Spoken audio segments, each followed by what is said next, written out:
I'm sorry, I was trying to find a positive example of African American male leadership, and I ask for an opinion from Justice Thomas. And the first thing that comes up is apparently a decision that was delivered on June 1st of this year concerning Bannister versus Davis.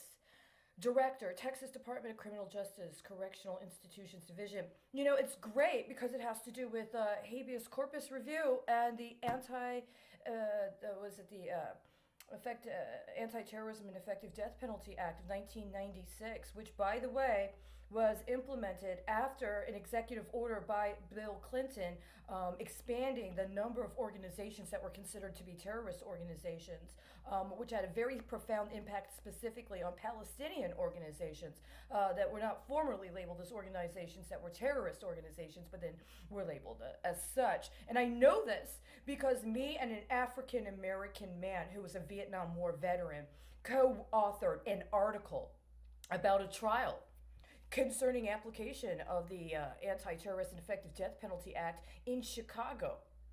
And this was a Palestinian man that had been kidnapped by a Palestinian man who had been secretly detained by the FBI and was accused via a confession that he alleged had been tortured out of him when he was in a prison facility in Israel.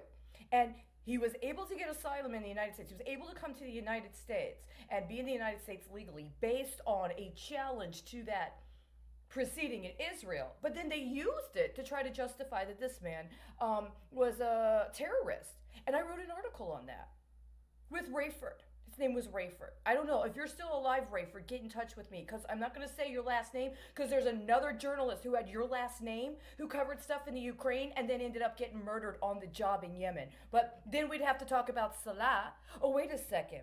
Mohammed Salah, right?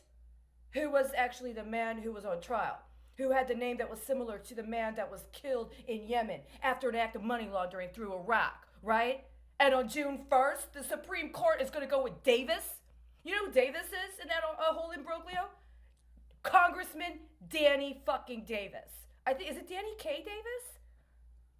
Who's on the board of directors of the newspaper that we wrote that article with? And I can't get any paper from that article. They will not let me see those articles. I was there for a year. They won't let me see the work we did together.